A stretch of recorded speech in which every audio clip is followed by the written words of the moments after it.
front of the table right now. Yep, everything back in order. Apologies for the tech issues, but we're back in the room. So, Monza, fantastic track, super quick, one for the brave and bold, I think. Circuit has not many corners. Let's just take a quick look and see if we can find somebody who's going over the line here. Coming around is 150.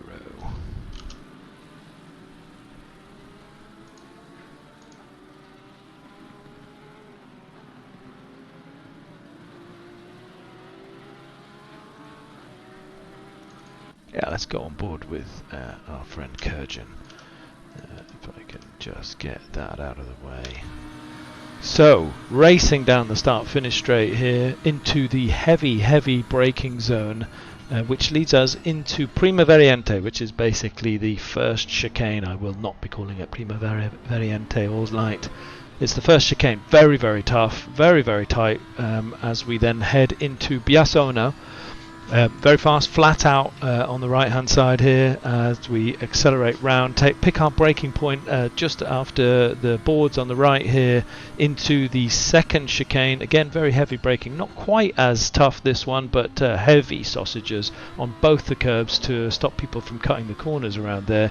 And we go into the first Lesmo, which is a fast right-hander, short shift in here, drop a cog and then get the boot down as soon as you can. There's quite a lot to play with on the left hand side there, but pick the right braking and maximize the acceleration point out of the second Lesmo as you go down Curva del Seraglio, which is a curve, but it's barely a curve, looks pretty straight to me.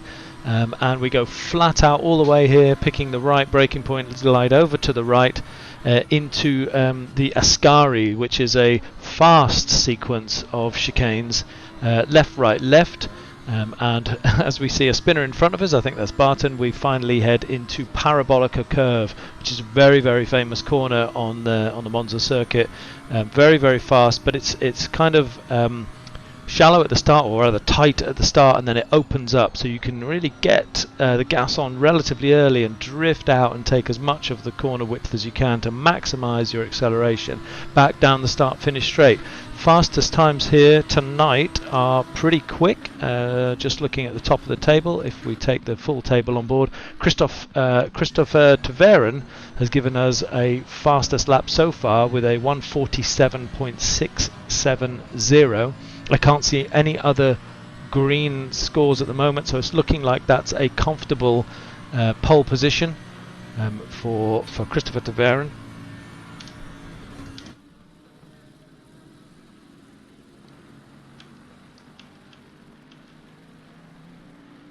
Yeah, so Christopher Tverin from Christoph Verstappen, Radek Schiller, Bob Matcher, Stefan Konstantinidis, Emil Schlubben. Okay, so Kay Vickers, that's a new one. Chris Vickers in 7th position, car number 95, driving in the Aston. Phil Varley in 8th in the Lexus, Aaron Araday in the Aston, and we have our second Ferrari, Sam Harpham, in 10th. So Sam having a great race so far in terms of qualifying. That's a good top 10 running through there. So 1 minute 47.670 our quali time for the first session. So format for tonight, as we move through, just to make sure everybody's aware of the type of racing we're watching here. This is a Constructors Championship. So yes, it's all about each driver driving as fast as they can and getting their own individual points. You've seen the scoreboards. We've got a drivers' championship happening as well. But just like in Formula One and many other formats of series racing, there's a constructors element to it as well. So we're tallying all of the scores up for each of the constructors. Each driver has picked their team and has won their right to drive in their manufacturer. But that's not all. We go 5 races through the season, or 5 weekends through the season, if you like, and that's the halfway point. And at the halfway point, each driver can negotiate with each other for new seats to drive in a different team. So they continue their own scoring tally, but they can change their allegiance, if you like, to another team, which really can shake it up. So you could have some drivers who are wanting to get an advantage and move to a faster car, and you might have some drivers that have got a penchant for a different car and want to see it score higher up on the board. So we'll expect some shenanigans over the the seasonal break at the end of the year, as drivers start to pick, and that'll just make my job even worse, because I've started to get used to the paint decals and the liveries on each of these cars with the names associated with them, and where I typically might find them on the track. And then you'll probably all turn up with completely different cars and completely different liveries, which is great. Thanks for that, Damien. Yeah, so looking forward to this race. Very, very risky first corner here, but it's great to see a Mercedes taking pole position, because the Mercedes team are struggling at the bottom. They're around fourth from the bottom of the Constructors' Championship, but Tavaren's really taken the car by the ring of the neck. Had a great race the last two races and really bringing some points in for the Mercedes team, so good on him.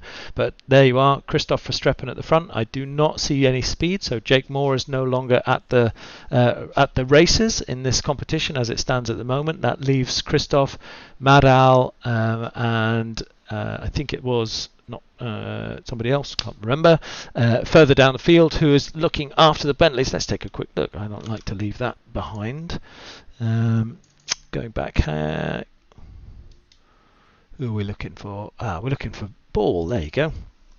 At the back there, holding up the Bentley team. Great view there of the whole of the grid as we pan up.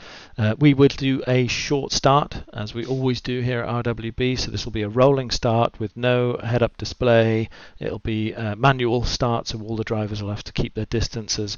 We're not doing typically weaving on the start sequence, because what happens is cars tend to concertina, and from a lot of experience, I mean years of experience, understanding that doing the full circuit of a green lap, which you would do in the actual format itself, there are too many incidents. There's too many cars that go out of position, there's too many people who outbrake themselves and spin off and lose position and screw it all up. So we keep it short and sharp as we roll round Parabolica and take the final straight, and then we will see 39 cars rushing towards the front of the grid and into the first section here.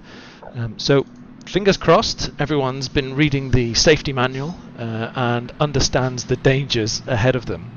At the first chicane, as we start our first 30-minute race, format is 10-minute quali, 30-minute race, 10-minute quali, 30-minute race, and that would see us finish our first half of the Constructors' Championship tournament. So we go in the helicam here, if we can. Wake up Bennett. And we'll go a little bit further up the grid so that we can see the front cars take us into the corner for the first time. Bart Matcha looking tasty in third position, got himself very well positioned off the line. Schuller drifting a little bit at the back there with Emil and Konstantinidis positioning himself in the middle of the grid. All safe so far as they break into the heavy brake zone here. Christoph looks like he's got it covered off. Taveren covers the inside off, and great work, but it's actually at the middle to the back of the field. That's really great. I can't remember ever seeing a race at Monza where the cars were getting a little bit sticky now, and this is where it always goes a little bit like this. But patience, wait for the opportunity to rejoin the grid, and that's really good work at the back there. So even though there was an incident, it was patiently waiting to rejoin here, as we see cars going wheel to wheel here, just tracking here with with Domino, and also with Jeffrey Reinhardt there, as we get an outbreak here on the outside. Two Porsches actually finding themselves on the infield there, but that's a ski jump lift back onto the circuit, which is causing some difficulties in the middle of the pack here. Let's move a little further. It was Terry Ogoris who actually slid his red Porsche off the track here, moving up to Konstantinidis, currently in 6th position at the moment, with Christoph Verstappen leading us off, Taveren in 2nd, Bart Matcher in 3rd, and Radek Schuller in 4th. Konstantinidis goes on the outside of Emil there to make that move stick, and does it really well, keeps on the inside of Ascari. And then it's a drag race, and what we know about the Lamborghini is it gets out the line quickly and it's extremely slippery. What we end up with is a really good drag race as we head down to Curva Parabolica.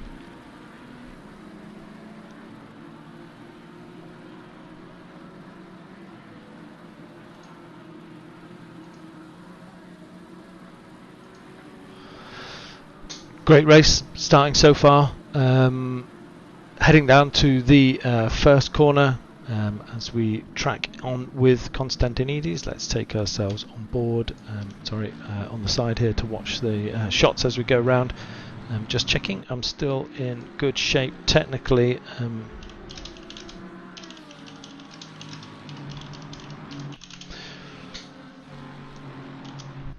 Great footage as you go round Biasiono into the deep braking corner, but everyone seems to be in good shape so far. I think really winners and losers so far, no one particularly out of position. Constantinides, Schuller, Mathieu, Tavera and Verstappen all pretty much holding their similar positions as we saw before. Just basically going to track back here and check that everything's alright. Let's check where Big Al is. Oh, pack's getting pretty hefty here. Let's take a look at that from the helicam. Big Al currently running in 25th here with his teammate Magnus Dahlgren behind him. Ferrari looking to try to regain their second place position here. We can see Dahlgren really struggling with traction as he exits out of the second Lesmo there and runs down the straight. Might not be the right car, ironically, the nice beautiful Italian Ferrari in Monza, but we can see a good spread of drivers here as we go forwards. Kai Banks just a little bit further up the field, and we have the that's the Audi of Badowski. If we just take a look on the back of his wing, you can see there's a slight queue building up behind him. On board, he's got a big old gap in front, but behind him there's a little train building up with Kai Banks and with Daniel Barnett behind him, Damien Wilk just behind them. So it's starting to pack up here, and you see the Lexus maybe getting a little run there, but actually losing time on the grid on the outside there, which gives the AMG behind him, Mercedes, an opportunity to outstrip him down the straight here. But great defensive line being taken by Kai Banks. He's looking to cover himself off into the straight. We'll see if this sticks on the back of Marco Badowski now, running in 19th position as the concertina. It looked to me like that was a pretty a hairy move there by Kai Banks, who's taken the outfield. Also Joshua Barton taken the outfield, but Kai Banks' note is waiting until his position is refound and then he hits the accelerator. Great work, Kai. A mistake made earlier and then just recovered properly and sensibly. Good work. So that was a little bit of a sticky moment there. So let's just check on board with Daniel Barnett. Let's have a look at the back of him. He's got Damien Wilk right behind him, all over his tail. Not really an easy place to pass into Lesmo 1 or 2 here. Kai Banks is trying to recover his position. That Lamborghini looks pretty twitchy as we head into the second Lesmo and then round to Curva del Seraglio. Out of shape here, badly out of shape on board here, there, and that's cost him. He's had to go off there. So Daniel Barnett now recovering on the right hand side there, and we see the drivers all in front, basically inheriting all of those spaces. So Damien Wilk, Kai Banks, all moving up. Kai Banks not giving in on this chase here. So basically, let's jump on board with Kai and watch him tracking Damien Wilk. See if he can get a run down here. This is really trying to look for a better acceleration point outside of Parabolica. Damien moving to the inside of the track just to keep himself defensive, takes that early apex to block it off from an undercut, and is hoping to get on the gas quickly. That gives a chance. So there's not really much of a tow, but you can see in the rearview mirror we've got Domino. He's all over the back, and that Porsche looks like he's got a little bit more pace. So that means that on board here with Kai, he's taking the defensive line and then realizing actually we're all safe. Domino's threatening to put it up the inside, but actually chooses to bail out of that braking maneuver. Good safe driving. Warning flags out for all of them, just making sure they all know that each one of them's there. Tracking up on the field here, Christopher Streppen is out in front by a 1.1 seconds, so just a little bit of a gap on Tverin, but he looks like he's gapping here at the front.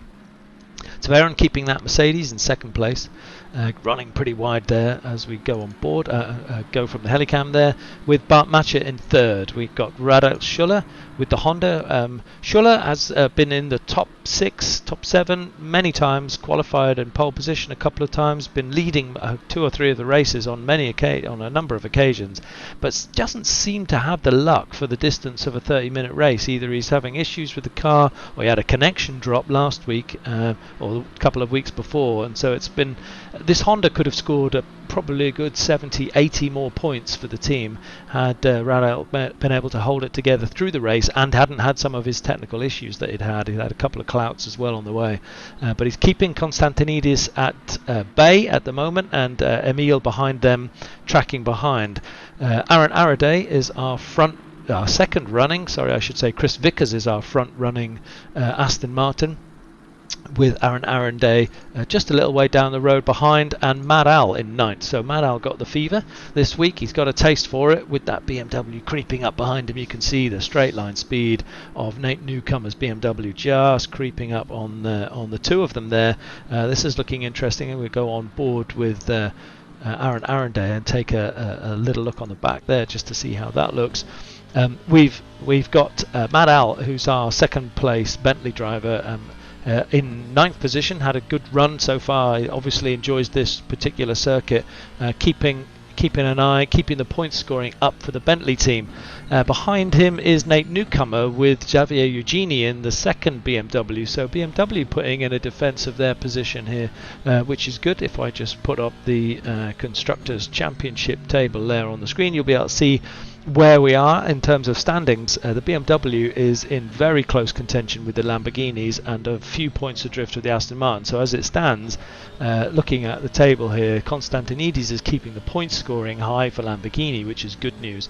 But one thing that we have been noticing as the data's coming through week in, week out, is the penalty points are dropping off steadily as the drivers get used to each other, get used to the club standards and what we expect of the drivers when it's in race situations. And so the penalty points and the stewarding work, which is extremely hard work, is really paying dividends now. We're starting to get a lot more responsibility being taken on the track, and drivers are recognising that they don't have to win in every single corner. So thanks to all of you for paying attention, listening to the stewards, and learning how to be really good hard racers without taking anyone else out in the process. And we catch a massive wiggle there. I got very lucky there. I just managed to catch James Lacey. Sorry, that wasn't James Lacey. That was HF there, showing us how to drift around Parabolica. That's cost him not only that one place as Tarantino slipped through, but he's also got Lacey now chasing him down along the straight and into the first section here. So it could get very interesting as we go around the cameras here, so you can see the distance closing up. But actually Lacey's got some company there. He's got Kutnik behind him, so Kutnik is slightly out of position given he was a 2 times winner last week. Kutnik now in 15th place, so clearly not enjoying the sun and joy of the Italian Monza track in his Audi. Looking like an interesting battle as this group here, which is between 13th and around 18th, are all piling through here, and you can see some of the cars getting a little bit out of shape. Who are our winners and losers so far? I'm just tracking up here. I think we may have lost. No, that's me being an idiot. Forget that. So yeah, Crawford Brown in 16th. And we have Carlos Coches behind as well, who has had a moment. That was that Badowski? No, it wasn't. Looking, tracking. Or was that Big Al? That was Big Al. Okay. Not too. Ooh, that looks like it needs a repair job.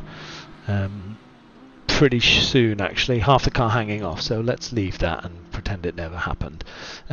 Tracking now with Xavier Eugeni, having a good race in 11th position. Going back through the field, I can see one of our high-flying racers from last week, Johan Kurjan, really out of position here, but tracking on the back of Bill Charger, trying to keep him interested in the race. Bill's going defensive as we head towards Parabolica. Who's going to outbrake? Kurjan's making himself look as big as he can on the inside of his mirror, and Charger chooses to brake really late, and you can see Kurjan getting the Lamborghini on the curbs. It's not a car that enjoys curbs at all, and the Lexus puts its boot down, and we'll see if the top end, or if there's any toe up this straight for Kurjan to have a go back at Charger down into the first chicane complex. Looking pretty good so far. Charger keeping himself comfortable in 26th position, not a challenging opportunity for Kurjan in that point. So Charger keeping himself nice and safe there. As we go into the track camera to see that from the front of Charger's car, he's basically tracking into, this is Barnett actually, Daniel Barnett in behind, and in our mirror is huge Kurjan, making sure that he's noticeable here. Charger taking a neutral line in the braking zone here and tracking on the back of that Mercedes AMG with Agoris in front in the red Porsche. Kurjan getting less patient by the minute. Let's see how Charger keeps himself as wide as possible going around the first Lesmo and into the second Lesmo here. Really, really important to pick the right moment to get the throttle down. I think Agoris has got himself unstuck. That freaked out Barnett, who then got a wiggle on, and Kurjan's now got the run. Charger sees him coming, takes the safe inside line, but Charger's also got the run on Agoris, who started this effect here, and now he's just got to defend. Where is Kurjan? Where is Kurjan? I think he's on the inside. Let's go Helicam, and he slides it up the inside, and if I'm not mistaken, that's Sam Harpham having a go at Charger now, so it's getting pretty hot inside Charger's car as he takes 2 overtakes in the section there at Ascari, takes a run down. He might still have the beef in the Lexus to cover off the inside, but no, he's being careful not to take out Sam Harpham, but Sam runs wide into the not so sticky bit, and now we're in a drag race all the way up to start finish straight, and the Ferrari's going to tuck right underneath Charger here and see if he can actually make this run into the first corner here. Track from Helicam, get a better view of whether that toe is effective, and it looks like it is. Charger not putting a defense on there at all, and a great outbraking maneuver if Sam can keep that stuck. And as we see that, Terry Agoris gets his nose cut there a little bit by Kurjan and recovers back onto the chicane. So Charger in the meanwhile got overtaken by Sam, and he's now got Daniel Barnett right behind him. So still getting interesting here. We're 15 minutes into this first race. So let's take a top to bottom look through the field so far. Christoph Verstappen in the lead by 1.5 seconds, with Christoph Taveren in second in that higher placed Mercedes. Go AMG. Bart Matcher third in the Ferrari, with Radek Schuller in fourth in the Honda. Stavros Konstantinides in the Lamborghini in fifth, keeping the pressure on the top teams there. Emil Schoblum in the Lexus doing a great job in sixth, and Chris Vickers in our top placed Aston Martin, with Aaron Araday in the second Aston Martin behind, and Mad Hal still holding 9th position in the second Bentley. So Bentley scoring well, Aston Martin scoring well here in terms of their team size, amount of teams in the top 10. Nate Newcomer makes 10th position with Xavier Eugeni in the second BMW here, behind him in 11th. Jacob Tarantino, another high placed Aston Martin, in 12th position. So Aston Martin looking like they want to make their moves up the table as well. A Jeff in the Audi is in 13th position, and Stepan Kutnik moving up one place from 15th to 14th there, with a gaggle of cars behind him. This is Crawford Brown in the first of the McLarens, with James Lacey behind in the Lamborghini in 16th position, Marco Badowski in 17th position in the Audi, and Carlos Koches in the Honda. We've got Damien Wilk in the Lamborghini, and we've got our highest placed Nissan. Wow, 20th position for the highest placed Nissan, with the Lexus of Phil Varley in 21st position, and Robert De Vries in the Mercedes behind in 22nd position. Jeffrey Reinhardt is our highest placed Porsche. Porsche really struggling through this constructor season at the moment. And Jan Kurjan in the Lamborghini in 24th, followed very closely by Sam Harpham in the Ferrari. Charger is in 26th in the Lexus, and Daniel Barnett is in 27th in the Mercedes. Casper Nielsen is second positioned Nissan here in 28th position, and it looks to me like Domino is a retirement or has a disconnect, so we click through to Terry Agoris in 29th. Kevin Shepherd in 30th in the Aston Martin, Magnus Dahlgren in the Ferrari in 31st position, Danny Ball in a Bentley in 32nd, Joshua Barton in the BMW, and Daniel Merchant in the Nissan behind in 34th position. Alexander Weiss looks like a retirement here in 35th, and Big Al we saw have a big incident earlier, but it looks to me like he may well have fixed that car up. Let's go on board and see if that nose looks a little bit more straight. It does. He's got full fixed. There's points on the table. Get back out there, score as many as you can. Nice work, and Big Al's back out with Terentowicz in 37th. That looks like a retirement to me. Come back and check that. And Justin Burley also looks like a retiree. That's a sad one. As we see, I think that's Robert de Vries piling through into the pit, so he's obviously had some issues. Let's just track back and see where the action is. Track seems to be a little bit spread out, but you can see there's some action here in the 16th position place, so let's take a look on the back, see if Marco Badowski in the Audi can make a move on the first or second Lesmo, heading then round the corner into the straight. So again, picking the right position to put the throttle in, getting it buried as quickly as you can, getting underneath the car in front, but I don't think the Audi's made it count this time, and James has got a great getaway down the straight.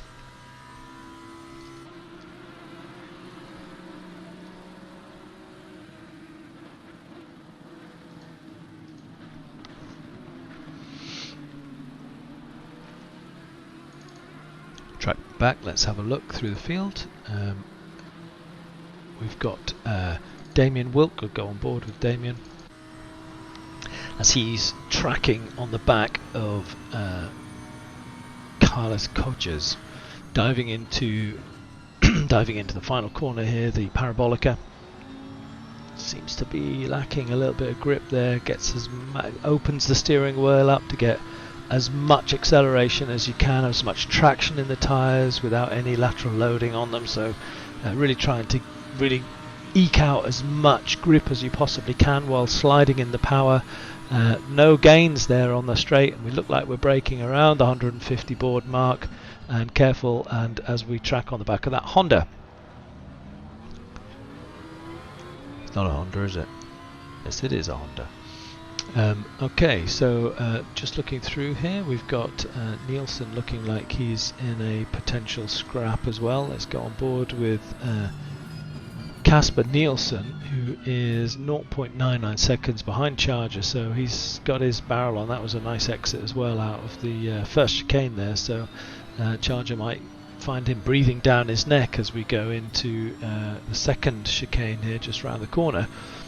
So far we've got a steady leaderboard here with Christopher Streppen in the front, Christopher Taveren in second place, Radek Schuller in third, Bart Matcha in fourth, Stavros Konstantinidis in fifth, and Emil in sixth. We've got Chris Vickers in seventh, Aaron Araday in eighth, Mad Al in ninth, and Nate Newcomer in 10th. So no real changes in the top 10.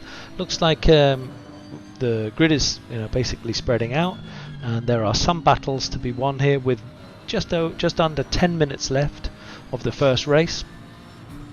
We look like we may have the run on Charger here.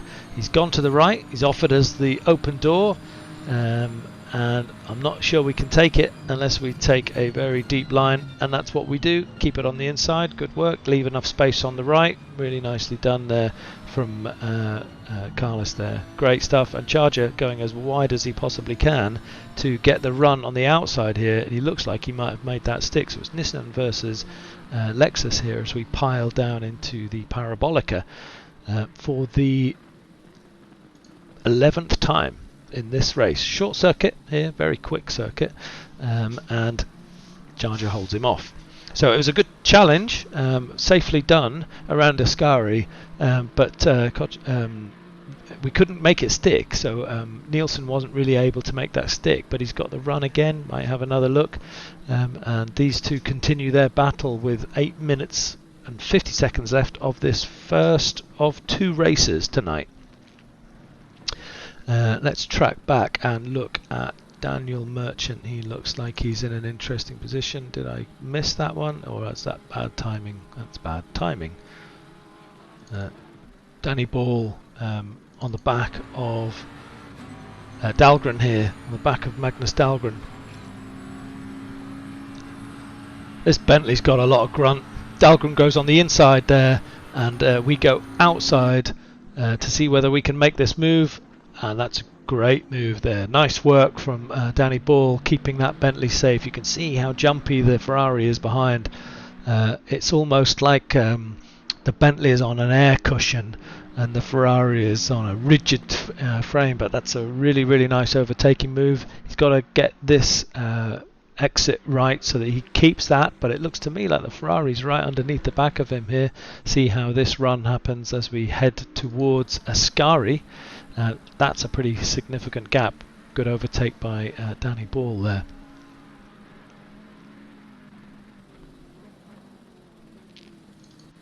Nielsen's back on the Charger, heading down to Parabolica. It looks like he's going to have another go at this. I think Charger's got him covered here. Takes that inside apex. Both cars quite comfortable on the curbs. And you can see how there's a different line to be taken here, but Nielsen got a really good escape there, exit, and he's not maximising his potential to get a slipstream here. Could have possibly stayed under the rear wing of Charger for longer, but he's showing himself in his Charger's right-hand mirror to put the willies on him, but Charger doesn't get freaked out. So nice and safe, good defence again. Tracking through to see where the other battles are on track. It looks to me like Phil Varley's in an interesting situation here as he shows his nose to Kai Banks. Let's go on the rear of Kai Banks and have a look at what that looks like. Phil Varley there in the Lexus behind on the first and now entering the second Lesmo. He gets his throttle down early, which looks pretty good, right under the backside here of Kai Banks, but has he got the top end? Looks like he's getting a bit of a tow, keeping under the wing for as long as he could. Showed his nose just to put the threateners on, but no joy. Nice and calm inside Kai Banks' car as he takes us through Ascari. You really got to nail those entry points because Ascari can really flip the car. Both of them got really good exits, but it looks to me like Phil Varley's fancies his chance. Defensive position being taken here by Kai Banks, and let's see who makes that drag race count. And Kai covers him off nicely on the inside, but there is grip here. There's a number of lines to be taken and actually not much gained, and the question is, does that Lexus have enough top speed now as they drag race their way along the start finish straight? And up ahead we can see there's another battle raging between Damien Wilk and Carlos Koches in front, so we'll track this one. Kai looks like he's lost out on this. If he can keep this stuck around the outside, no, he cedes the position. Damien Wilk gets his position, but the Honda enters very quickly back on the track, and now we're in an interesting situation because Damien Wilk is now fighting off two of them as we go on board and check the side-by-side of Phil Varley and also Carlos Koches here. So Carlos being quite aggressive there in the braking zone and catching himself out, if anything, going on to the inside of the curb there, letting Phil Varley and Kai Banks through by the look of it. Let's look on the back of Phil Varley. Yeah, it looks to me like it was a late defence there, which really caught him out, and that's led us through. So good racing by all of them, and no car-to-car contact, which is what we like to see. Tracking through as we go up, I can see that Marco Badowski is in a potential battle here. You can see this is the fight for Crawford Brown here is in 15th ahead of us, 2 cars in that McLaren. In front of Marco Badowski on board will go is James Lacey, and this is Marco Badowski in 17th position. So 4 minutes left of the race. Let's track to the front of the track here just to see how we're getting on. Christopher Streppen holding the first position that he gained on the first corner, so he qualified in 2nd position, but he got a great escape from Christopher Taverin in 2nd place and made the first corner count, and he's never looked back since. So we've got Christopher Taverin here in 2nd place and Radek Schuller in third. These guys are just gapping comfortably out at the front here, no real racing battling going on, but Matcha also in fairly clean air behind, 1.7 seconds behind Radek, and 2 seconds back is Constantinides in the front running Lamborghini. So top 5, top 6, top 7 cars in this race are all in different cars, all in different constructors, which is fantastic for the season. Good to keep it interesting. I was worried at one point that we were going to have a Bentley face-off every single race, but it's not been the case. We've got a good mix-up of cars at the front there. So Emil is in 6th place in the Lexus, with Chris Vickers in the Aston Martin in 7th, Aaron Araday in the Aston Martin in 8th, and Madel solid in 9th in that second Bentley. Nate Newcomer is the top placed BMW driver, with Xavier Eugeni behind him in 11th. But Xavier looks like he's under a lot of pressure now from AJF in the Audi and Jacob Tarantino in the Aston Martin. Let's go on board here to see whether we've got the run on Eugeni. Eugeni not making a particularly defensive move into Parabolica. And that BMW, if configured properly with the right amount of aero, is just a brute on the straights. So even if you do well enough to get under the rear wing and get a toe, it's still going to drive away from you, and you see it evidenced there. No need to break that toe. It's just monumental amount of pace. And we start to collect a little bit more toe as we get up to a good 150-60 miles an hour at the top end of it. And of course now it gets a bit sticky for the BMW because it's got a longer wheelbase. It's a bit less agile through the snicky snacks, the piff paffs, as we head into Biassono. Again, this is where the Beamer has got enough grunt and enough aero, but he might have to go defensive here because HF is showing his nose and trying to put him off in the front there, but you've got to give enough so that you don't compromise yourself too much, because right behind us is Jacob Tarantino in 13th position. So just going to track back, make sure we count the drivers as they come through. Tarantino now in 13th position. Stepan Kutnik in the Audi is in 14th, with Crawford Brown in our highest place. McLaren in 15th. James Lacey in the Lamborghinis making a good showing. These guys as well in 16th. Marco Badowski there in the Audi in 17th. So again, good showing from the Audis and the Lamborghinis, albeit not in the top 5 or 6. Damien Wilk, also Lamborghini, 18th, so strong week there so far. Kai Banks in 19th. Phil Varley is in 20th. Kurjan is in 21st, looking interested at the back end of Phil Varley. We'll track this for a second, see whether there's any joy. I think he's too far back into Ascari. So we have Jeffrey Reinhardt, our highest placed Porsche, keeping Sam Harpham at bay, with Carlos Koches in 24th, Charger in 25th, Casper Nielsen in 26th, Daniel Barnett in 27th, Danny Ball in 28th, great racing there we saw earlier, and Magnus Dahlgren in 29th. Daniel Merchant here in 30th, Kevin Shepherd seems to be a retirement in 31st, with Terry Agoris in 31st as he passes Kevin Shepherd. Robert De Vries, we saw him rolling through the pits, but he's made it out and he's in 32nd. Alan Gooch, Big Al, 34. And we have Joshua Barton, who looks like a retiree at this point in time. Alexander Weiss in 36, we noted the retirement. Domino, Sebastian Terentovic and Justin Burley also retired so far. So going back to the top of the field, it looks to me like this is the final lap for Christoph Verstappen. Fastest laps is Christoph Verstappen, who we're watching, who made a 1 minute 47.841, and he's the only driver in this race to make the 147s. We have Christopher Taverin with a 148.147, so pretty much in line here with the actual finishing positions. Christoph Verstappen will be very, very happy with that result, given the disaster of Kyalami for him last week, and he's made amends, and that was a solid race from second place on the grid all the way through. Christoph Taverin in second, Radek Schuller third, Bart Matcha in fourth, Emil in fifth, Stavros Konstantinides in sixth, Chris Vickers in seventh, Aaron Araday in 8th and Mad Al in 9th, and Nate Newcomer takes out the top 10 for the first race.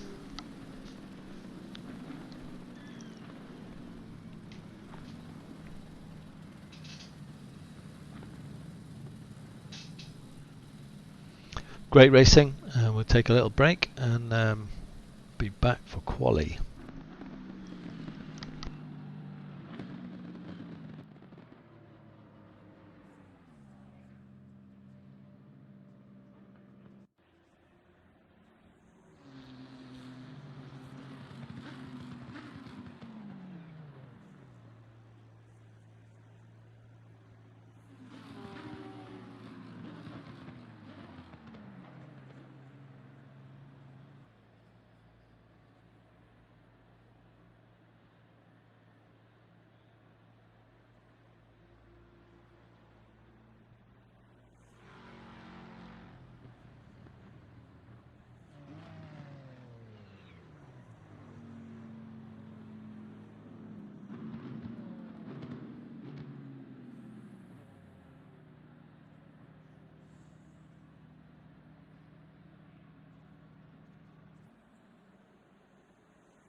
Green light, go, go, go.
We know that Alexander Weiss had a retirement in race 1, but he's out and starting his qualifying here, which is good to see.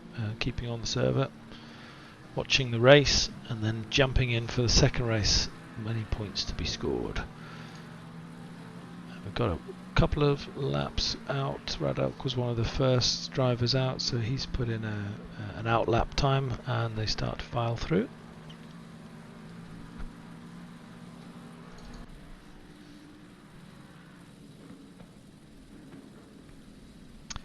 Track temps here, 23.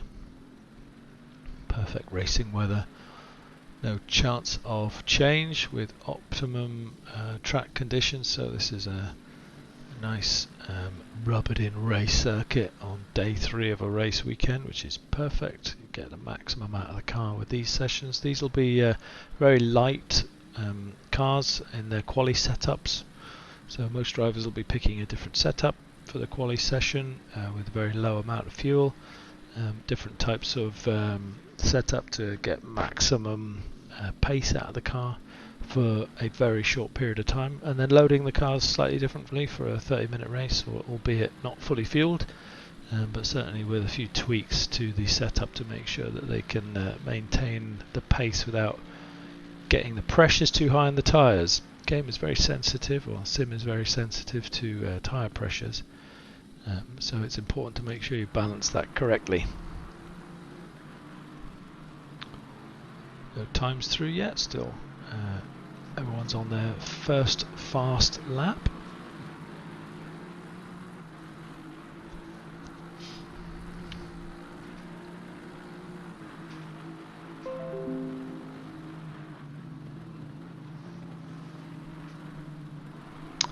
Dowski's put the first fast lap in. Well, Schuller goes to the top of the table. So Schuller 0.06 of a second faster than Christoph Verstappen, with Badowski in 3rd position as it stands at the moment. Nate Newcomer's coming through there in 4th position. I can see a good time coming through from Kai Banks. Let's track him. He's starting his laps. He's already nearly a second up on his previous lap, which is great.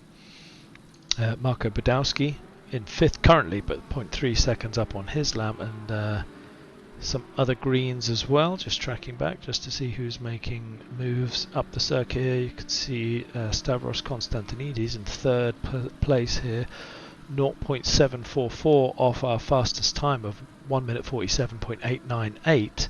Konstantinidis is up on this lap. Crawford Brown in 12th position is up, but he's up 0.6 seconds, which would bring him to, well, top 10 if he can keep the pace up through this lap. Kai Banks is nearly a second up on his time, but that would bring him to around 15th or 16th position. So a lot of greens coming through as the tyres, the pressures are starting to come up. Radek Schuller is very much down on his lap at the front here, as is Christoph Verstappen, but Bart Matcher is 0.3 up, which would put him in 2nd position. He's already, and that's from the first corner. So now the challenge is on. You're 0.3 seconds up after the first turn, and you've got to keep that pace up. Stavros Konstantinidis 0.6 seconds up as he goes through Ascari. This could be promising if that wasn't a red. Hard for me to tell, but if that was a valid lap, he's 0.7 seconds up, which would pretty much closely put him in pole position. Not sure whether that was a valid lap, I can't actually tell. So as he goes through Parabolica, we'll keep an eye on him just to see whether he jumps up the table.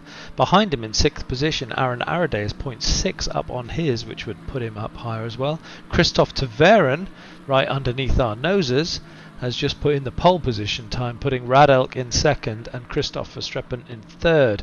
Konstantinidis in 4th, and Aaron's lap time was good, but it only gives him a 5th position. So Phil Varley is 0.3 up on his, which would take him a couple of places higher, possibly into the top 10, if he can keep that pace up. Tracking forwards here, Radek Schuller is up on his time, but only by 0.1 of a second. If he can find another 0.2, he'll be into pole position. But we have a pole position sitter, Christopher Taveren, in the Mercedes, who made pole position in the first race, looking good at the moment for pole position again, but maybe he'll be a little bit less more aggressive on the run into the first chicane this time, because he didn't hold off Christoph Verstappen for very long. Yep, Radek Schuller still up on his time, but only by 0.1. He needs to gain time here. I think that's Christoph Verstappen in front of him who pulls aside to allow Radek Schuller through. And Bart Matcher's in 6th position, 0.3 up on his time, so that would put him possibly in 5th if he can get ahead of Aaron Araday.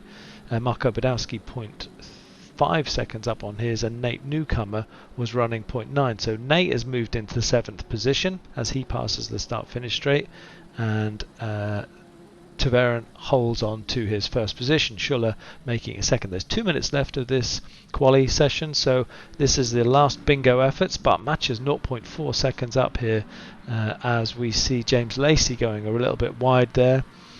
A lot of track left to go. Chris Vickers 13th, he's 0.4 seconds up, which would give him, that would be great, that would be 9th position, 9th or 8th position, as we have Phil Varley and Kurjan on exactly the same time at the moment in 8th and 9th position. Honda, from Bentley, from Lamborghini, from Aston Martin, from Ferrari, from BMW, from Lexus. That's fabulous, with even the McLaren making it into the top 10. Oh, not the top 10, he's gone back to 11th because Chris Vickers did make that lap stick. Maral, 14th position, finished 9th last race. He's gone up a position into 13th, and Kurjan 0.2 seconds up on his previous lap, which would nudge him into 7th or 8th place. So if he can keep this acceleration going around here, he'll make 7th. Maral in 14th is also up on his time, and AJF in 18th is up on his time by 0.2, which would give him another 3 or 4 positions. Kurjan goes to 9th, Nate in 10th, which was his finishing position from the last race. Bart Matcher, again, first chicane, he's up by 0.3 seconds, 0.3 seconds on that. That puts Bart Matcher in 4th position if he can keep this together. Long lap to go, and he's dropped to 0.1 of a second already. Jeff here is 0.3 up. Yep, again, like I said, he's holding that, and James Lacey behind him is also 0.3 up. Which would push those ahead of Kutnik and Tarantino if they can both make those laps stick. Tracking further back, Casper Nielsen is 0.4 seconds up on his, which would put him a couple of places higher into Jeffrey Reinhardt's position. Some non-starters here, just checking. Charges in the pits, Kevin Shepherd's in the pits, Daniel Merchant, I think they may be disconnects or not continuings. So let's track back. Taveren is up on his time, so he's putting in one more lap here. So he's got this final opportunity to extend his lead, and I think that could be it. Stavros Konstantinidis is 0.1 of a second up in 3rd place. That does not give him a move, but Christoph Verstappen is no, that's failing as well. He was up, dropped it off. So I think we're looking at the end of qualifying. At the moment, Christopher Taveren looks like he's slightly up on his own, and Christoph Verstappen has dumped it out of quali. So, Christopher Taveren showing us that a Mercedes in the right configuration and in the right hands on the right track can give us 2 pole positions. This is from the team that is pinned 4th from the bottom, hundreds of points off the top of the Constructors' Championship. So great work for Christopher Taveren if he can keep that position. I don't think anyone is putting in a challenging lap at the moment. We're out of quali. So it's Christopher Taveren from Radek Schuller, Stavros Konstantinidis and Christoph Verstappen in 4th position, our previous race winner. So end of quali. Take a short break here, and then we will jump into final session, final race for tonight at Monza.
Great shot of all the cars there on the grid. We are still looking like we are 30. Yeah, looking to me like 39 drivers. So a great looking grid.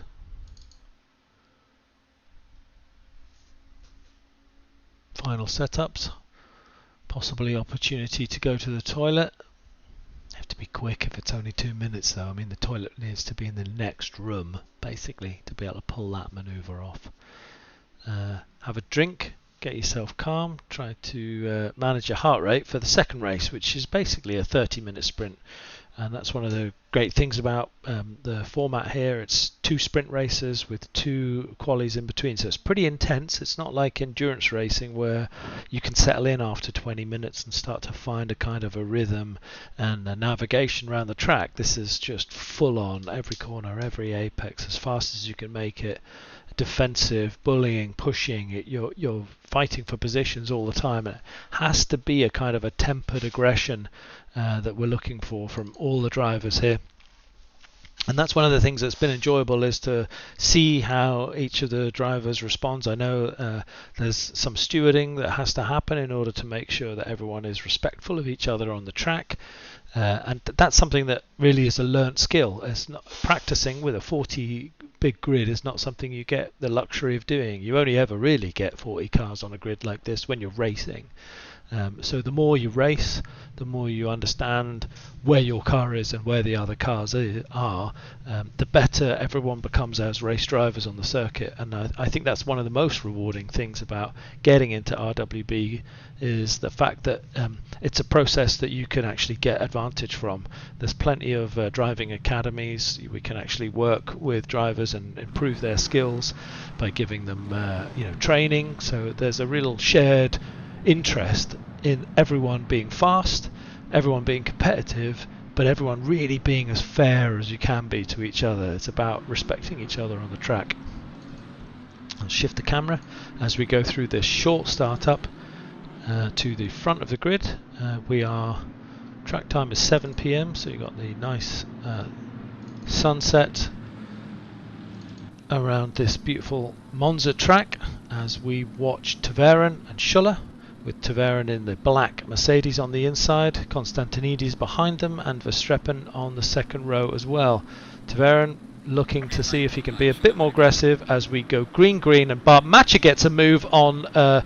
Oh dear, that's going to be a bit of a disaster, because Bart Matcher got a tangle up, and here we have the classic concertina of cars. Oh dear, that's a car park, not so much a race. Could well be that the stewards take the opportunity to restart this race, because there has got to be 15 cars off, and that started with Bart Matcher and Emil getting in a tangle right in those first corners. Pretty sure cars are slowing down. They've got the stewards warning, and this will be a track reset. So after all the nice things I was saying about everyone being respectful with each other on the track, we still made contact.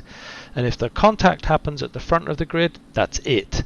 It's going to be a pile-up, especially at this circuit, because the pace is so high as you head down the start-finish straight. So we'll wait a couple of seconds and we'll have a stop restart. I'm sure, I can tell there's no racing going on at the minute.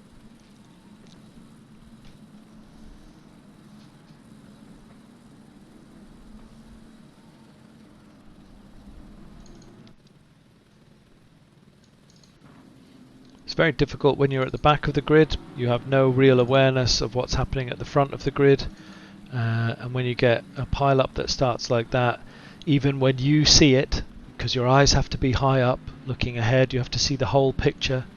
It could be that we've gone full course yellow, actually, just watching a car piling through. Certainly gone green again. I don't know whether the circuit has gone green now, I'm not sure it has. Just going to track this. Yep, some of the damaged cars are being allowed to pass through. So we're on a full course yellow, which means we're tracking the leaders. They are in the position that they were in as they were going around the second or third corner when the stewards called a full course yellow. All of the cars that are piling through will be making their way to the pits to get fixed up. Then we will stack from the back to the front, and we will restart the green circuit. So although on screen the circuit is green. The stewards are in control of this race. They're on the race channel with all of these drivers who are navigating their way through. So all the leading drivers with no damage are parking their cars on the right hand side of the track, and everybody else, I think Konstantinides has chosen that he wants to come in and make a change as well, having taken a little look at the damage on his cars. You can see quite a few cars piling past our leaders. I'm keeping the camera here on Christophe de Veren, so ignore the scoreboard on the left. That's actually not really how it's being organised. All of those cars going through, you'll soon see them in the pit stop making their changes. They will rejoin, and we will start from the front. If you actually look at the, if we get the map up here, the track map, you'll see a bunch of cars piled into the pits. We will rejoin from the front and we'll restart this race.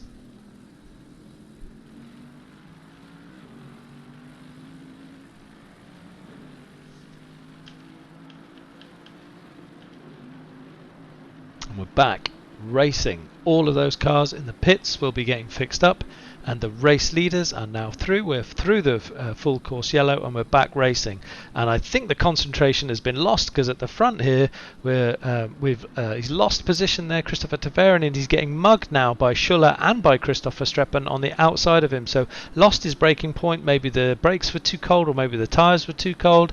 And is absolutely a chance of losing both positions here unless he goes a bit more defensive. But no, Christopher Streppen's putting half a car in the way and taking that spot off him. So Christopher de Veren will be a little cross with himself, because he was in a great position there, and as we speak, Jacob Tarantino's getting a sniff on the back of him as well. So this is all going very wrong.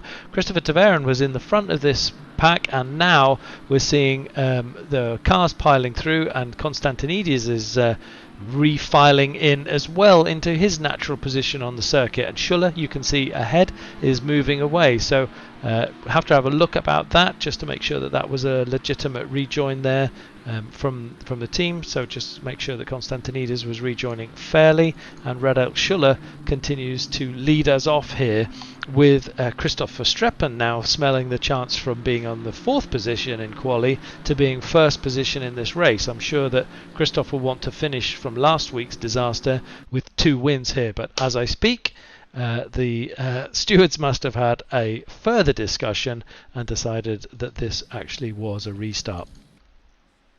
So we will track back. We have 2 minutes before this race restarts, and I'll take that moment to have a little break.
Seconds.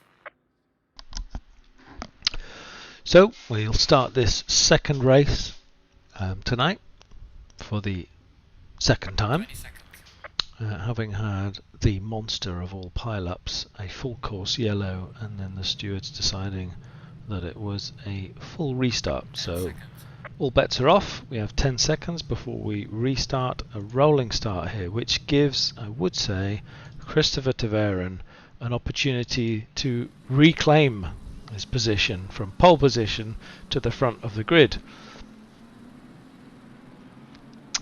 Having slipped down to third place after a not so pacey second restart, he'll be thinking about that now, and about his temperatures and about his braking points as we head off into the start-finish straight for this second restart.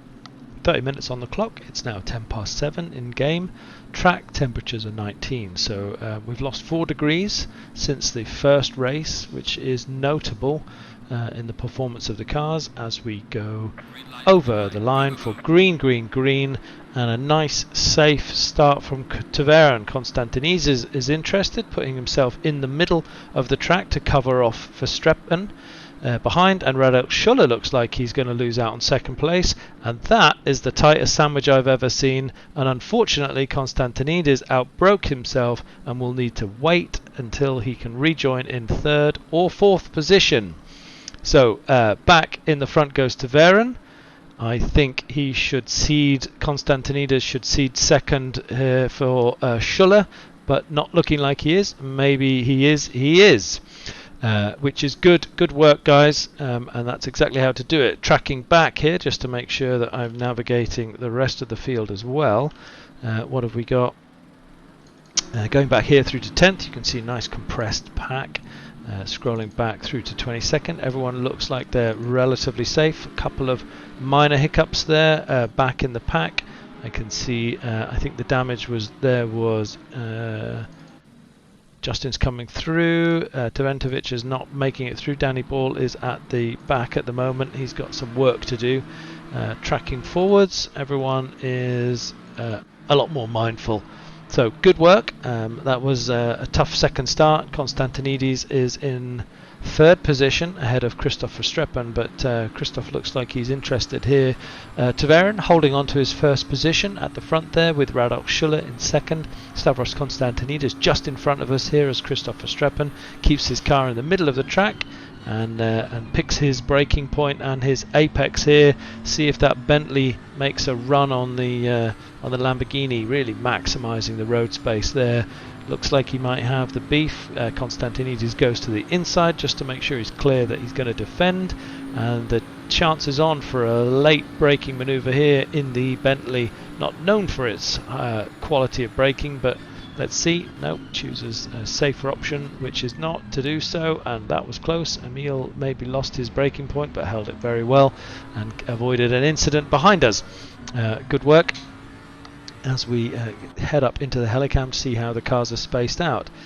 Bart Matcha there behind Emil as well, doing a great job. Aaron Araday in 7th, with Kurjan in 8th and Chris Vickers in 9th, with Nate Newcomer sticking it up the inside by the look of it. No, that's a great late manoeuvre on the brakes there from Vickers to keep Newcomer at bay, but Newcomer's got company.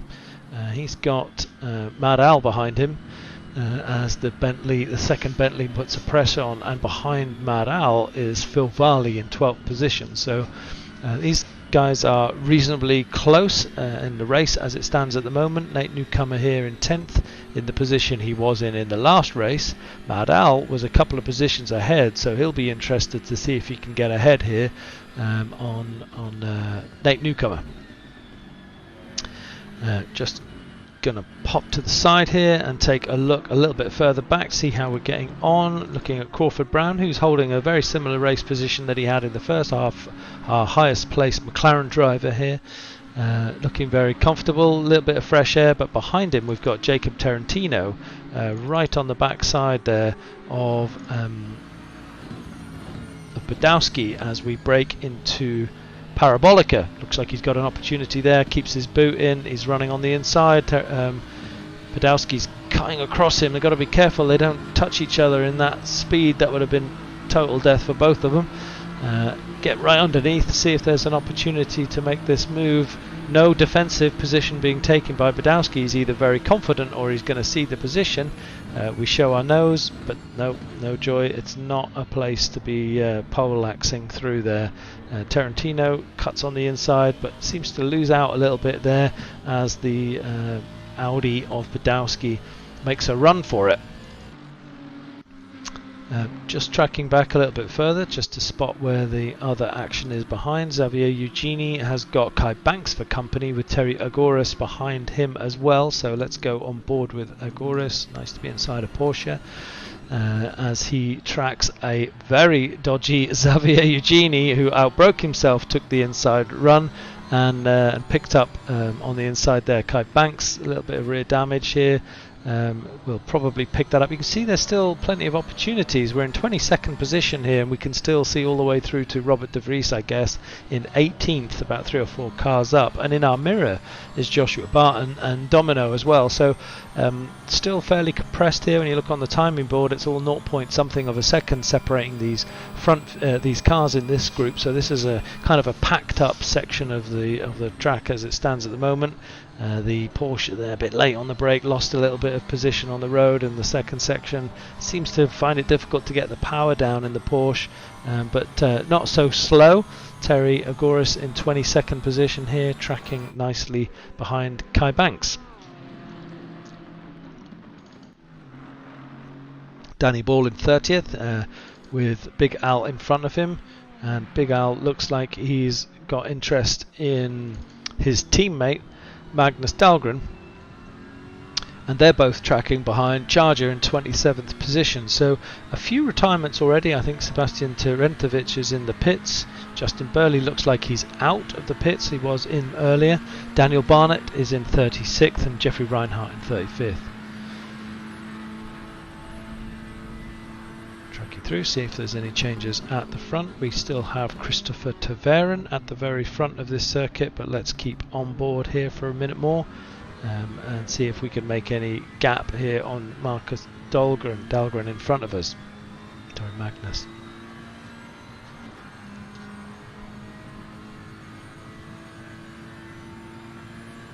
No, looks a little too far back, so let's jump forward a couple of cars and see how Alexander Weiss is going to be doing, because he looked like he was catching on the back of Damien Will, but with that not so tidy chicane, he's now got Charger all over the back of him and outbroke himself a little bit. You can see the darkies he laid down on the ground there, lost a lot of traction. Charger being patient into Lesmo 2 to see if he can get the acceleration on that Lexus. So this is Lexus versus Lexus as we stand, so they should be cautious of each other when they do, or if they do, make this passing maneuver.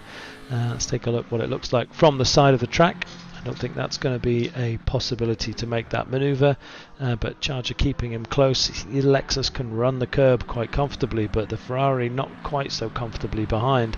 But the two Ferraris are right behind them and looking like they might be on the push as well. Go Helicam and see if Charger is under any threat here going into Parabolica. Nope, all safe. And Magnus Dahlgren seemed to be braking really early, but he's gone slow in, fast out by the look of it. Behind, the Ferrari seemed to drop away, and it looks to me like Charger's got the run here. Great acceleration out, and will Alexander let him through, or will they have to go wheel to wheel here? Charger pulls out, makes his intentions clear, but then backs away as he makes a safe move into the chicanes. Travelling up through the grid, let's take a look at Joshua Barton. He's currently running in 23rd, had a bit of a wiggle of a race earlier. Fastest on track, or going fast at the moment, is Konstantinides, is 0.3 up on his own best, which would nearly put him in the 147s, but the only driver to go back in the 147s is again Christoph Verstappen, who's currently in third position with a 147.982 just into the 47s, and that was his last lap. So he's either on a push here, got the scent of Schuller ahead of him. Schuller's keeping his pace ahead, so that's a 1.9 seconds up the road is Radel Schuller, who is nearly a second behind Christoph Taveren, who's on his fourth lap here with 21 minutes left of this race to go, and track temps dropped again to 18 degrees. So temperatures falling, cars will start to get different pressures in their tyres, and performance will change throughout the race. Most of the drivers here from 7th downwards are all going a little bit slower than their previous lap, so that could be either temperature performance differences, or it could just be that they've all had a bit of a settling into the race, getting comfortable and not pushing themselves so hard. You can see Justin Burley there negotiating around the chicane and moving aside, very gentlemanly like, for the leaders to come through. Checking here as Christophe Taverin goes into the right-hander here, Biasiono.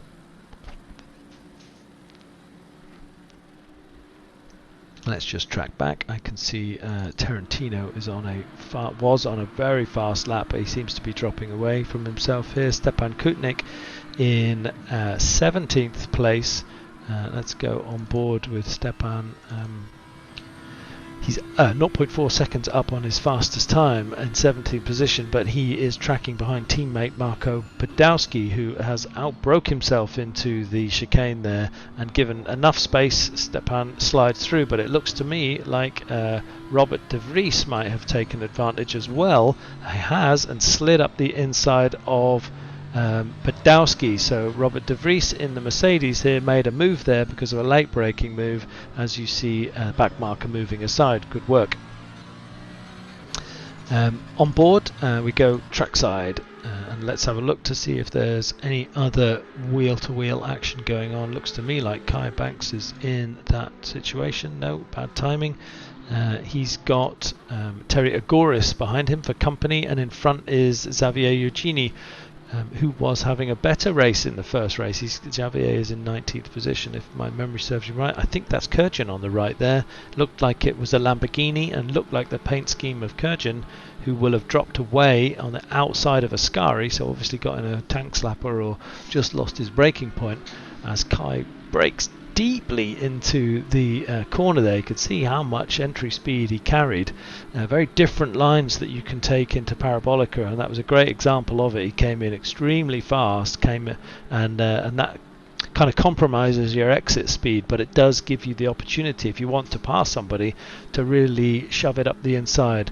And you can see as you look on the mini map on the right hand side there that cars are packed together in front of them, as we watch Nate Newcomer being overtaken by Mad Al and Lacey here. So let's watch this from Nate Newcomer's driving seat. Nate in 10th position now, and Mad Al moved back up to 9th. So normality is resumed as far as Mad Al's concerned, having finished in 9th in the previous race, but it doesn't look like he's going to be satisfied with that, because he's pressing hard on the back of Vickers in front of him. Chris Vickers having a great race in the first section with Aaron Araday in front now. Those two guys in the two lemon coloured Aston Martins could certainly play tactics here as we jump on board with Mad Al in the Bentley.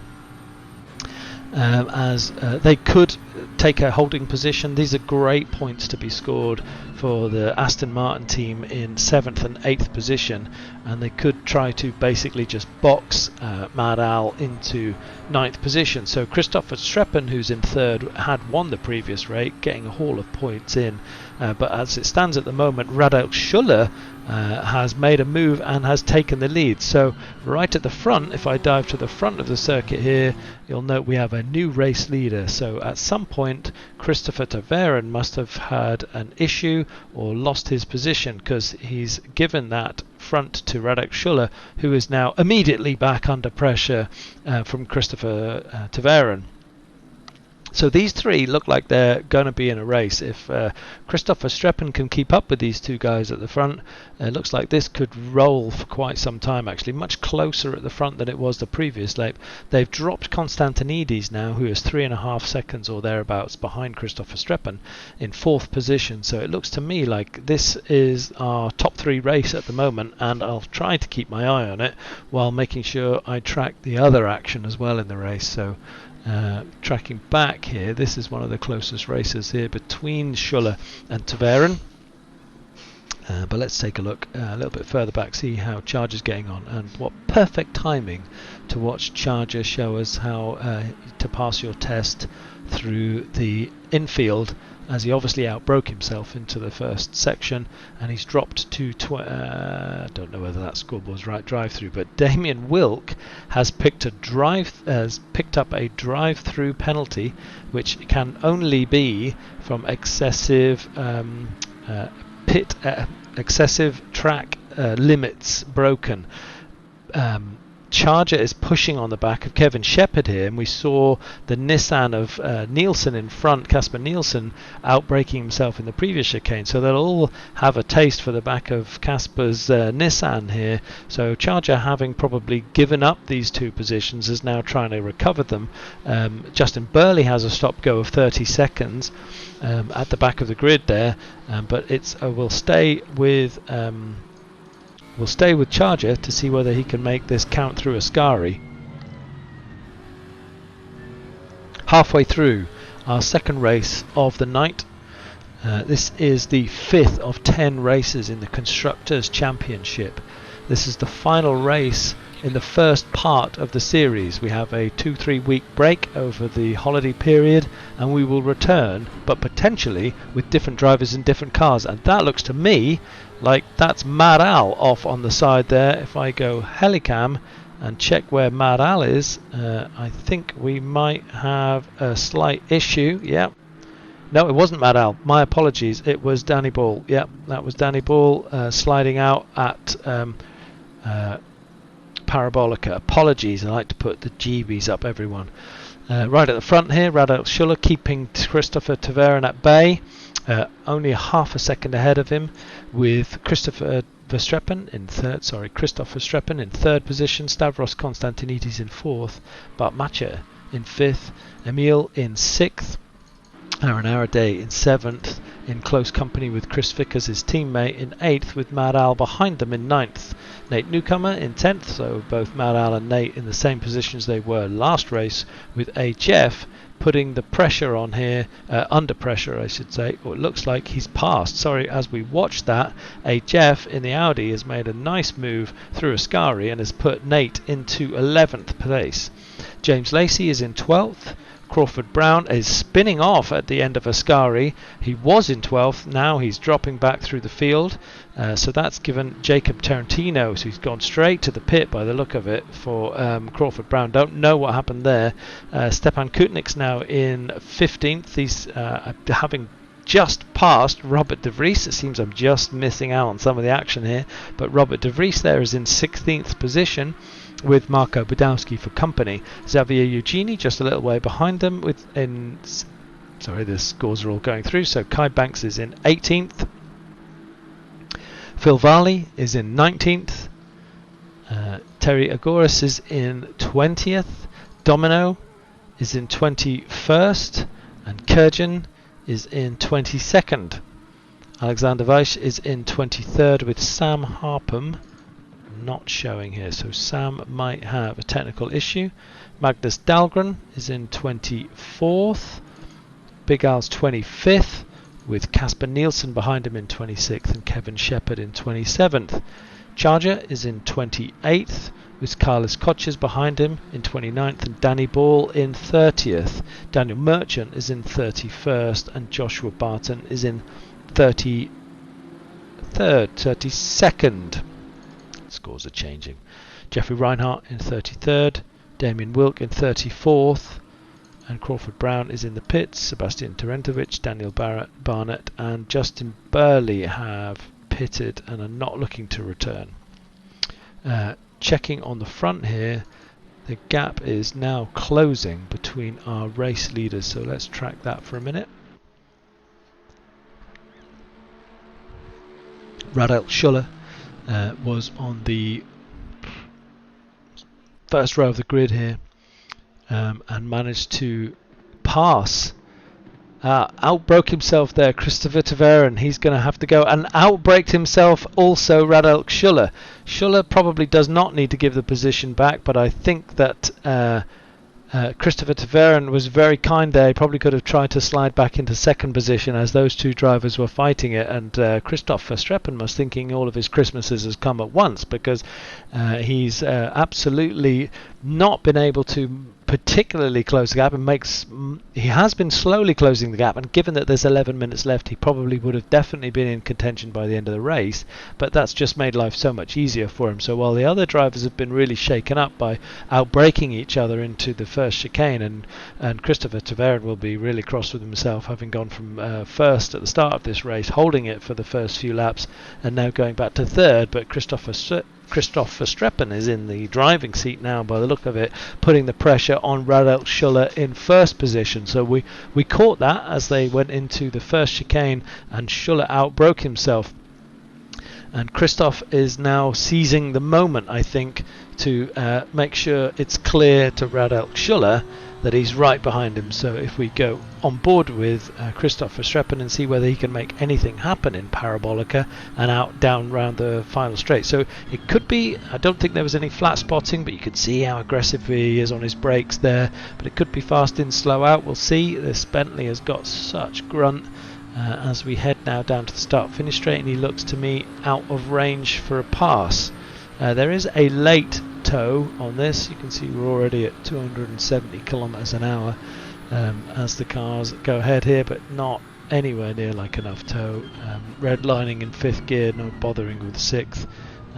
As you can see, the car's closing up into that first chicane. Christopher Taveren now right back in contention. He's really, really solid on the brakes at the end of that start-finish straight. It seems to be where he's gaining a lot of his time. Very aggressive on the brakes into that braking area. And the top three, still a top three. Shuffled positions, but they're still fighting each other at the front. Trying to keep my eye on that again as we track back to see where there is other action happening on the field.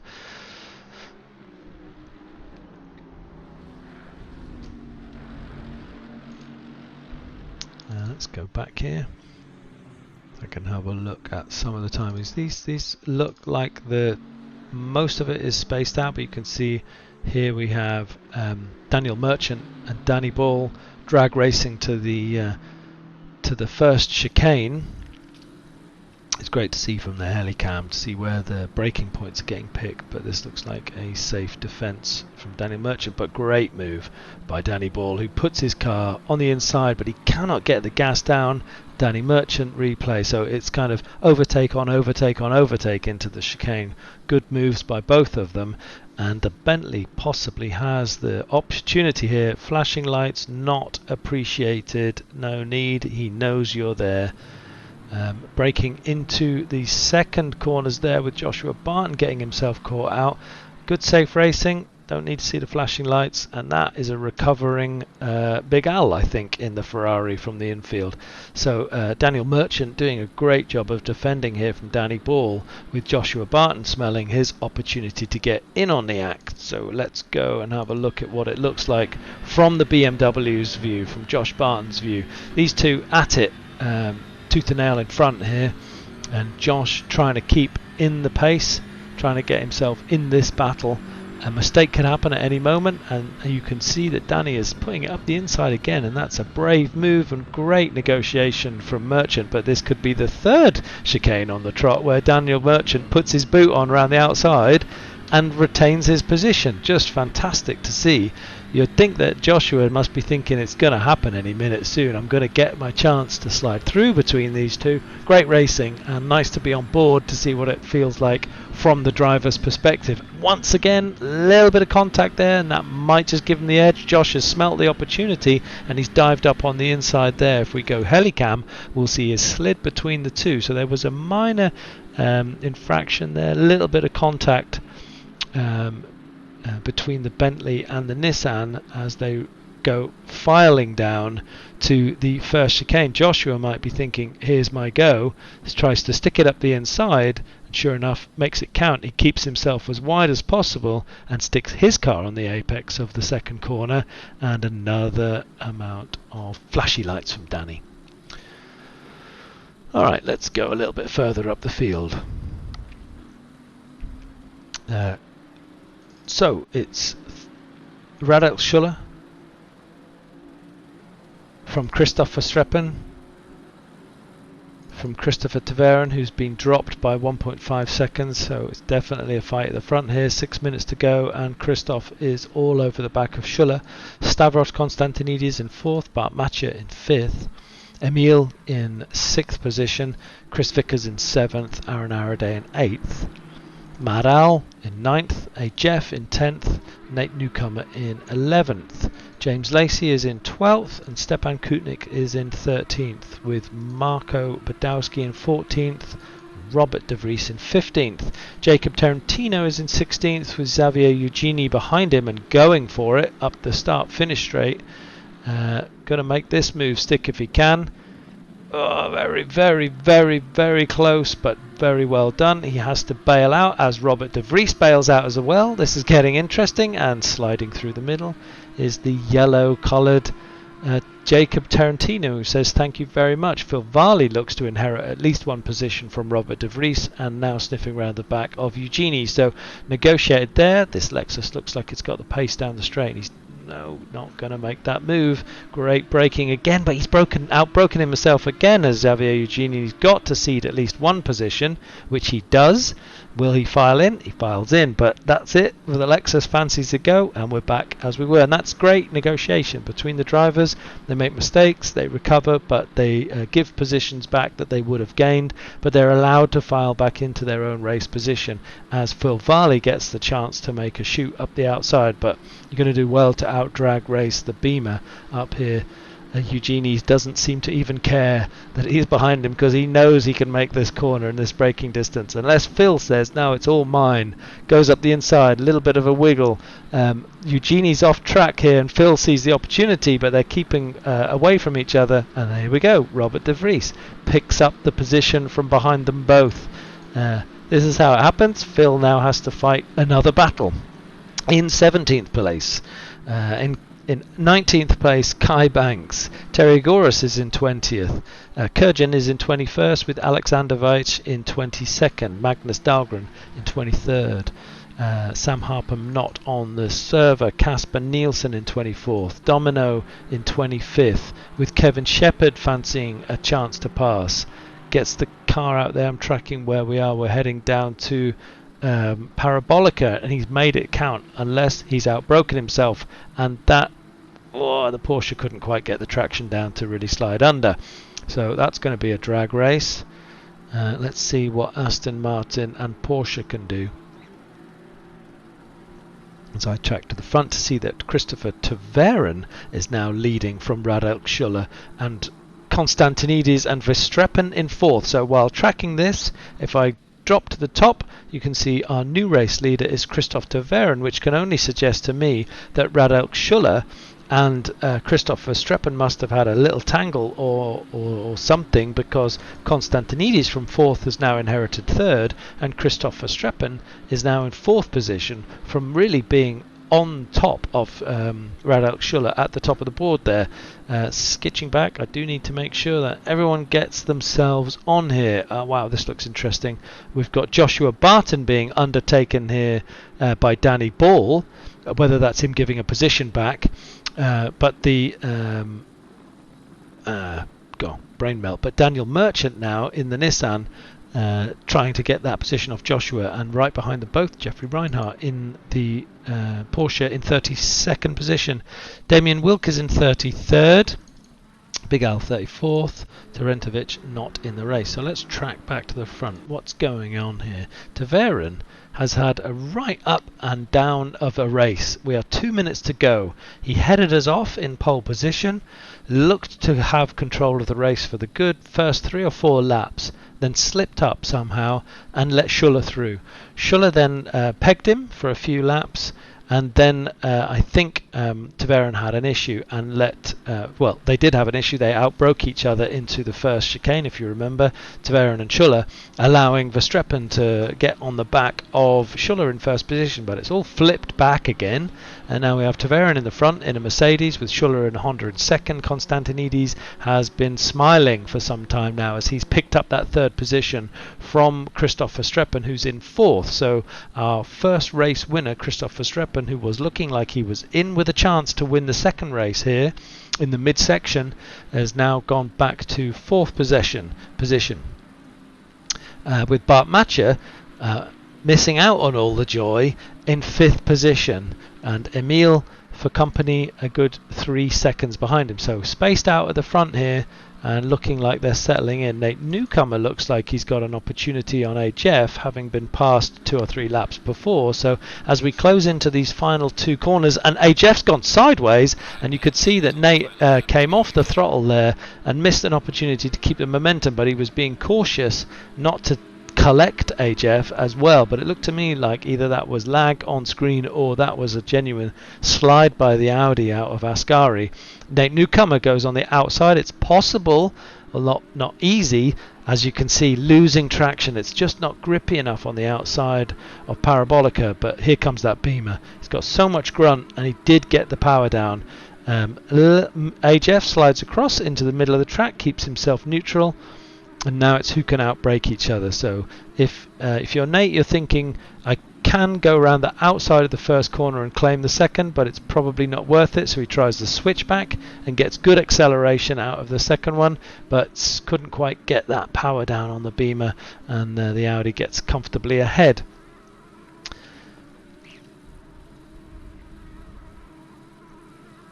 Still getting a run. That Beamer just has so much pace.